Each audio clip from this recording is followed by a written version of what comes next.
आज का ये दिन महत्वपूर्ण है। माननीय प्रधानमंत्री श्री नरेंद्र मोदी ने एक नया इतिहास रचा है। पूर्व की कई सरकारों ने नए संसद भवन की आवश्यकता पर चर्चा की थी। माननीय प्रधानमंत्री ने इस पर विचार किया और नए भारत के निर्माण की अपनी दूरदर्शिता के साथ उन्होंने नए संसद भवन का निर्माण कराया, जो हमारी विरासत और परंपराओं को आधुनिकता से जोड़ती है। साथियों, नए संसद भवन का निर्माण नूतन और पुरातन के सह अस्तित्व का उदाहरण है।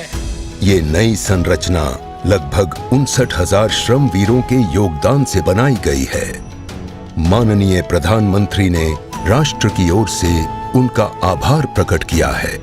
75 वर्ष पहले की स्वतंत्रता की भावना को पुनर्जीवित करते हुए माननीय प्रधानमंत्री ने आज तमिलनाडु के अधीनमों से सेंगोल को स्वीकार किया है। सेंगोल राष्ट्र के लिए न्यायपूर्ण और निष्पक्ष शासन का स्मरण कराता है।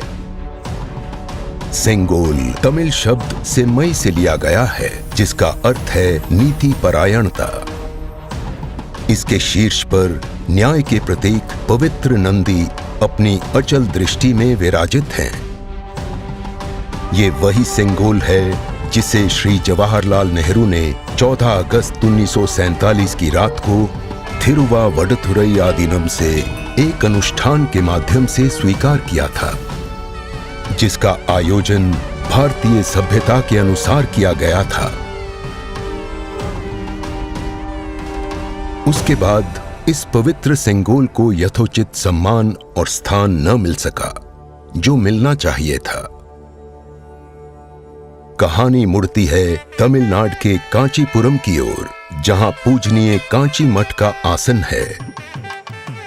15 अगस्त 1978 मठ के 68वें प्रमुख परम पावन श्री चंद्रशेखरेंद्र सरस्वती स्वामीगढ़, जो महापेरियवा अर्थात प्रबुद्ध ज्येष्ठ के रूप में जाने जाते हैं, वे सेंगोल वृतांत को स्मरण करते हुए अपने अनुयायी डॉक्टर आर सुब्रमण्यम से इसका वर्णन करते हैं, जिसे उन्होंने अपनी किताब में स्थान दिया है। महापेरियवा ने बताया कि स्वतंत्रता दिवस के अवसर पर सेंगोल ने एक महत्वपूर्ण भूमिका निभाई थी। हमारे इतिहास की किताबों में यह तथ्य अवश्य होना चाहिए था, लेकिन गत कई वर्षों में कहीं भी इसका उल्लेख नहीं किया गया है। एक बार इस अद्भुत संस्मरण के सार्वजनिक होने पर तमिल मीडिया व प्रकाशनों ने इसे अपने संपादनों और वेबसाइटों में वरीयता दी।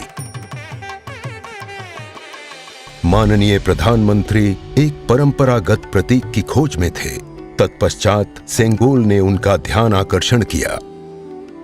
उन्होंने इसकी जांच करवाई, जिसका प्रमाण मीडिया विश्लेषणों और पुस्तकों में मिला। आखिरकार सेंगोल की खोज पूरी हुई। यह ऐतिहासिक सेंगोल इलाहाबाद संग्रहालय में मिला। ये चोला साम्राज्य से चली आ रही हमारी भारतीय सभ्यतागत प्रथा है। चोला सदियों तक हमारे उपमहाद्वीप के अग्रणी साम्राज्यों में से एक थे। सबसे महत्वपूर्ण बात यह है कि सेंगोल के प्राप्तकर्ता के पास न्यायपूर्ण और निष्पक्ष रूप से शासन करने का आदेश होता है, जिसे तमिल में आणई कहा जाता है। इस विचार से माननीय प्रधानमंत्री प्रभावित हुए। उनके अनुसार जनता के लिए चुने गए लोगों को इस आदेश को कभी नहीं भूलना चाहिए। उन्होंने यह निश्चय किया कि इस अद्वितीय प्रतीक को अमृतकाल के प्रतिबिंब के रूप में अपनाया जाना चाहिए, ताकि राष्ट्र अनंत संभावनाओं से परिपूर्ण रहे। सेंगोल को आज सुबह संसद में उसके सुयोग्य स्थान पर स्थापित किया गया। यह सभी के लिए भारत सरकार के न्यायपूर्ण और निष्पक्ष शासन के अटूट संकल्प का स्मरण कराता है। इस दृढ़ता के साथ भारत विश्व गुरु के रूप में अपना यथोचित स्थान ग्रहण करने की ओर बढ़ रहा है।